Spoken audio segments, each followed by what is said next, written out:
both mics. Which mic is it? This one? Okay.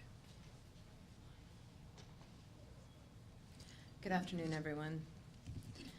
It's my pleasure to be here today and speak to you all at the annual Northwestern Ontario Immigration Forum. Thank you to Réseau du Nord, Thunder Bay Community Economic Development Commission, Thunder Bay Multicultural Association, and the local Immigration Partnership for hosting and inviting me to speak. The theme for today, as you all know, is moving parts. This theme speaks to me on both a professional and personal level, which is why I'm really delighted to be this year's keynote. Moving parts. I like the image that this title brings to my mind. Like the forum's logo, I think of gears, like those in a clock, moving in synchronicity, large and small gears interlocked, working together in unison to move the hands of time precisely, recording seconds, minutes, and hours. I think that these clocks and their moving parts are analogous to the migrant experience. The image of the clock can help us consider how all the moving parts of our society affect the seconds and minutes and hours of newcomers to Canada. Our society, our people, our laws, our institutions are the moving gears that create the today, the tomorrow, and the next week of our newest members. What kind of clock are we? What kind of gear is each of us, or are the rules that we uphold, the institutions we comprise, or the culture we generate? How would a newcomer describe their first second, their first minute, their first hour in Canada? Today I would like to speak to you about the environments we create and what is our role in the realization of the rights of newcomers here in Northwestern Ontario. I would also like to share with you what I see as the role and responsibilities of the Office of Human Rights and Equity at Lakehead University, as we are also one of those moving parts in the newcomer receiving environment. I said earlier that the theme of moving parts appealed to me both professionally and personally. This is because movement is a key theme in my life. Personally, my ancestry derives from the Indian diaspora that moved across oceans and landed up in the Caribbean. From Guyana, after several generations, my family immigrated to Canada. I was a toddler. Our family came to Canada in different waves. My maternal grandparents landed in the Sioux in the 1960s. My immediate family, we came to Toronto in the 1970s, and my paternal grandparents and two other families landed here in Thunder Bay in the 80s. So for me, I was born in Guyana, grew up in Toronto, studied in universities in Ontario, and then as a professional, worked in several countries to broaden my understanding of human rights before arriving in Thunder Bay in July of this year. I've always been passionate about refugees and migrants and understanding what is it that drives people across borders, including myself, my family, and my ancestors. I've interviewed my relatives, my colleagues, refugees, migrants, and immigrants to figure out what causes people to leave their homes. I heard stories about struggles, about new opportunities in foreign places. I heard stories of worries about violence, about repossession of land. I heard about creating better lives for their children and the next generation. Although these answers are seemingly diverse, in fact, they all boil down to the same thing: safety. People around the world from all walks of life, diverse by ethnicity, culture, and creed, all moved from their homes to attain safety. Now, I know some of you may be thinking, no, that's not the whole truth. Many people migrate for economics or education. But before I refute those naysayers, let's first consider the world we live in today. November 2016. It's an unprecedented time in the world's history. When we think of moving parts, let's just consider the moving people. There are more displaced or forcibly moved persons than ever before in recorded history. In fact, 65.3 million people around the world have been forced from their places they call home. So basically, 1 out of every 100 human beings on Earth has been forced to move. Among those, there are nearly 21.3 million refugees, and every day an additional 34,000 people worldwide are forcibly displaced as a result of conflict or persecution. So that's the refugee piece of the newcomer population, those that are forcibly displaced. They are identified by their need for safety. There are many other displaced persons in the world, those who flee famine, disease, and natural disasters, But those people rarely find their way to Canada. So we don't deal with thousands of hungry or shelterless or sick people like countries in Asia and Africa do. In fact, in Canada, we are not a particularly generous country when it comes to receiving displaced populations. We don't do our fair share, particularly when you consider our size, our population, and our wealth. Although legally and theoretically in Canada we do protect these rights, namely Section 7, the Canadian Charter of Rights and Freedoms. Everyone has the right to life, liberty, and security of the person, and the right not to be deprived thereof except in accordance with the principles of fundamental justice. Paragraph 3, Section 2A of the Objectives of the Immigration and Refugee Protection Act. The refugee program is in its first instance about saving lives and offering protection to the displaced and persecuted. So in paper, Canada recognizes and protects the safety needs of refugees and the forcibly displaced. But let me get back to my earlier statement about safety. I've made the point that everyone that chooses to move away from their homes does so for safety. So who else arrives in Canada apart from refugees? There are those who seemingly choose to leave. And I say seemingly because I strongly believe nobody willingly gives up their home. People may travel, take leaves of absence, but by human nature, we like to return to the familiar warmth of our communities and our homes. So who are those that choose to leave their homes? In 2015, over 270,000 new permanent residents landed in Canada. Those new immigrants came from more than 190 countries around the world. In 2014, there were 94,000 temporary foreign workers in Canada. So within the complex picture of migrants, there are those people who come as refugees, temporary foreign workers, new permanent residents, and even those who come as persons without status. And I argue they all arrive in Canada for safety, but not necessarily physical safety. I think of safety in a broader way. I think of safety as the ability to enjoy or realize all of the inalienable rights that we have simply because we are humans. When we consider the human rights that make up international and domestic law, we see a wide range of protections.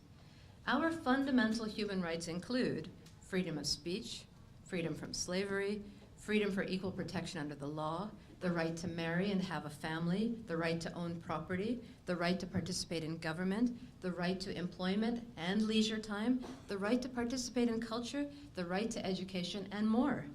These are the rights listed in the Universal Declaration of Human Rights, meaning things we get just because we're human. Things that are part of a protective environment that are necessary for all humans. These listed rights are all the moving parts, or the gears of the clock we call our fundamental human rights. So when we think about safety from this lens, that is an environment that enables us to realize all of our rights, then we can understand what drives people to move from their homes and communities to Canada. They are seeking a safe environment because maybe in their home countries, they could not enjoy the right to employment or the right to equal protection under the law. Or maybe they couldn't access universities, and therefore at 18 years old, they no longer could enjoy their right to education. Through this rights-based lens, we can start seeing that newcomers are leaving their homes to arrive in Canada, seeking a protective environment where they can enjoy their rights as humans. And as mentioned before, this is an unprecedented time in history, where more people on the move, forcibly displaced, or just lacking full rights realizations in their home countries. But what's interesting is that despite this guarantee that the Universal Declaration gave all humans simply for being human, migrants somehow feel not entitled, but grateful. They feel grateful for immigrating to Canada. They feel grateful that there's a place where they can be safe. But the reality is that Canada made a promise when it signed on to international legislation and codified these very same promises in federal and provincial law, that they would be the duty bearers for human rights for every... What's interesting is that despite this guarantee, the Universal... Hey, that's me. So that they would be the duty bearers for human rights for every person that steps foot in Canadian soil. They were committing to international standards of humanity. They were not being generous. So again, from a rights-based approach, all humans get this list of stuff just by being humans. And governments are the duty bearers for rights protection, promotion, and enjoyment. So when the Canadian government does its share of receiving newcomers, it's making a promise to them that they will ensure their inalienable, indivisible human rights. They are keeping their promise of providing a safe environment. Okay, so now back to our clock. Life in Canada, life in Northwestern Ontario, the people, the culture, the laws, the policies, the institutions are all the gears in that clock that form the environment for newcomers. So we must ask ourselves, are we part of a safe or unsafe environment for newcomers? Although the Canadian government, from federal to provincial to municipal, are the duty bearers, what role do each of us play in our personal and professional spheres in creating that safe environment? It's important to understand how we're doing, and to evaluate how we are doing, it's important to reflect on ourselves and society. In this region, in its systems and practices, are they designed to include newcomers? Here in Northwestern Ontario, we have unique features, which include subarctic Ontario. We are the most sparsely populated region in Ontario. Our diversity includes immigrants, as well as Indigenous communities, international students and workers, as well as colonial descendants. We have an identity as Northwestern Ontario, and often with identity comes entitlement. So we call ourselves Northwestern Ontario and draw a big circle around ourselves. We are proudly inside that circle, proud of the history that has come before us, the culture that exists, the way we do things. In Thunder Bay, for example, everyone seems to be somehow linked to each other. They're either related or worked together or was someone's doctor or dry cleaner or was in the same grade school. This insider circle is a very close one. One of my colleagues told me that Thunder Bay would be a tough nut for me to crack. Even for me, a Canadian who grew up in Ontario, who had spent vacations in Thunder Bay as a child, if it's a tough nut for me to crack, what kind of nut is this region for newcomers? People without a history here, a relative, or even a friend in the region. The newcomer is outside of that circle. So what are we doing in our communities and workforces to enable entry, enable inclusion into that circle? How do we become an inclusive society? How do we begin to transform the practices that may keep us together, but could also push others away? How do we ensure that our rights as Northwestern Ontarians do not subconsciously trump the rights of others? How do we choose to be part of that safe place for a newcomer? That's a lot of questions, I know, and I don't claim to have the answers. I do feel, though, that in an ideal world where the fundamental right of equality is enjoyed by all, there wouldn't be notions of an inner circle, of a mainstream and margins. But that, as I said, is an ideal. The reality is that we must understand what is our mainstream, what is that inner circle, and who are in the margins. We have to keep asking questions to realize what we are doing well and what we are doing poorly. By understanding this, we can begin moving towards equality for all. So let's consider the mainstream. If we were to tell the story of the quintessential familiar citizen of this region, who would that person be? What would they look like? Let's start. Let's give him a name. Robert. Robert's a middle-class man of British ancestry. He's heterosexual, married with 2 children. He likes to ski in the wintertime, and in the summer he goes camping and fishing.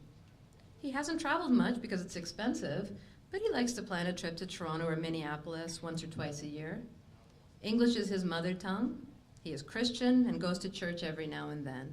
His son plays hockey and his daughter plays the piano. He is a manager at a hardware store and his wife is an accountant. They eat mostly Western meals and don't like spicy foods.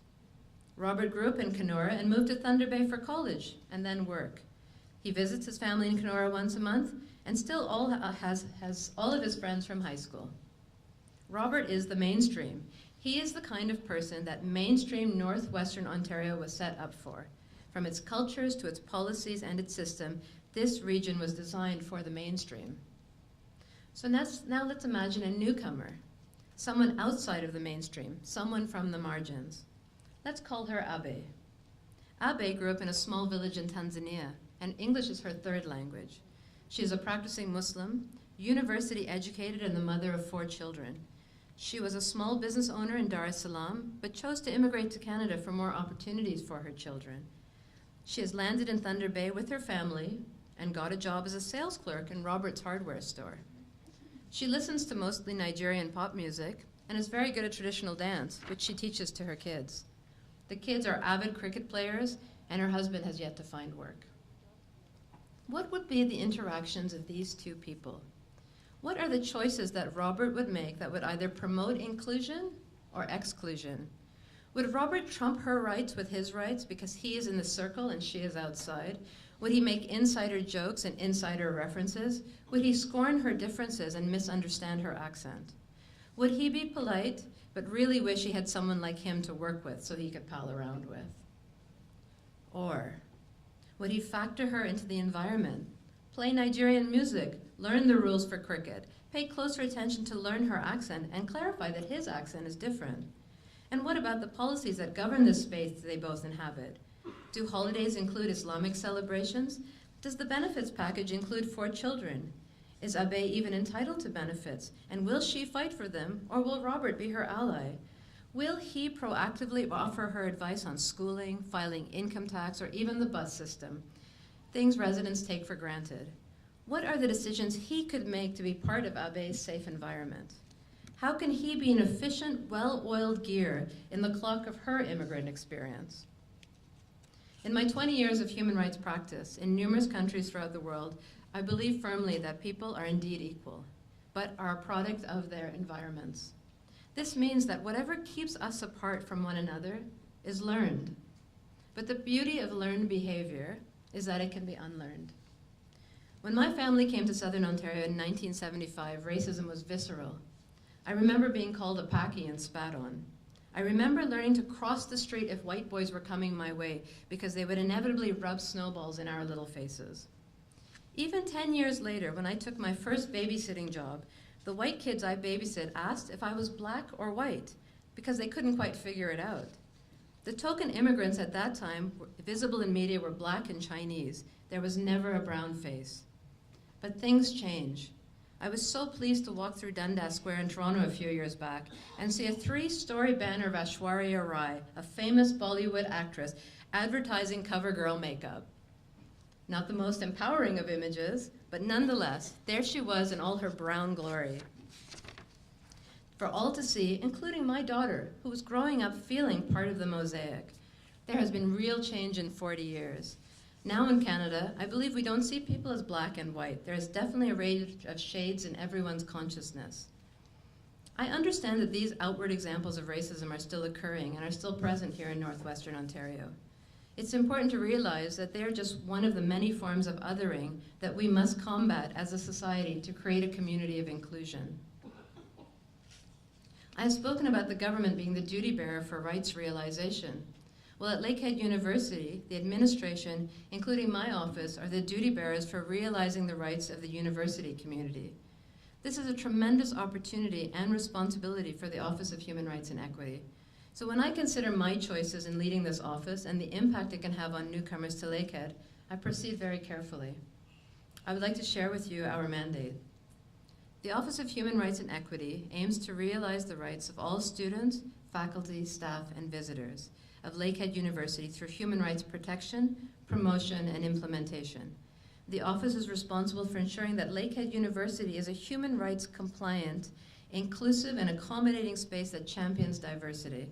Furthermore, the Office of Human Rights and Equity aims to work towards prevention and response to discrimination, harassment, and sexual violence. Our vision is to be a center for human rights excellence, where we work with communities on and off campus to learn and unlearn together. We have already initiated some activities that I'm excited to share with you today. So we're piloting a peer-to-peer human rights learning and outreach. So we're training law students in specific human rights areas so that they can talk to other students about human rights. We're developing a university-wide, meaning students, staff, and faculty, anti-racism committee. We hope to do both advocacy and education, as well as create safe spaces for racialized people to gather, to socialize and network, as well as mentor each other. We arrange the accommodation and the removal of barriers so that all protected groups can access the campus. This includes the hundreds of international students and faculty that we have. There are many new immigrants who are accessing education or employment at Lakehead, and they are very aware when their rights are not being realized. So we also have a complaint system to ensure that they are free from harassment, discrimination, and violence. Overall, we are trying to promote a human rights-based culture across campus, so that each of us as campus users take on the responsibility of supporting the rights of the other. At Lakehead, in Thunder Bay, and in Northwestern Ontario, the choices we make every day make the difference between whether we are part of an environment of safety or unsafety. When I'm training in diversity, I often throw out a list of words and ask my audience if they know the meaning. I use words like racialized or colonized, halaled, non-gendered, two-spirited, survivor-identified, cisgendered. These are the words of diversity. When we choose to learn about one another, whether it's a new religious practice, a different type of food, or even to learn a new language, when we listen and let others speak, or support others' leadership, or challenge unfair policies, we are making choices to broaden that circle of inclusion and let others in. We choose to be part of the safe environment for newcomers, and we choose to be equal and inclusive. Each of us is part of those seconds and minutes and hours of newcomers' experiences in this region.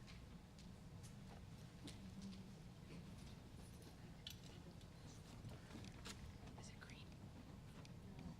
Just give us a second. There you go. Right in. Okay, thank you.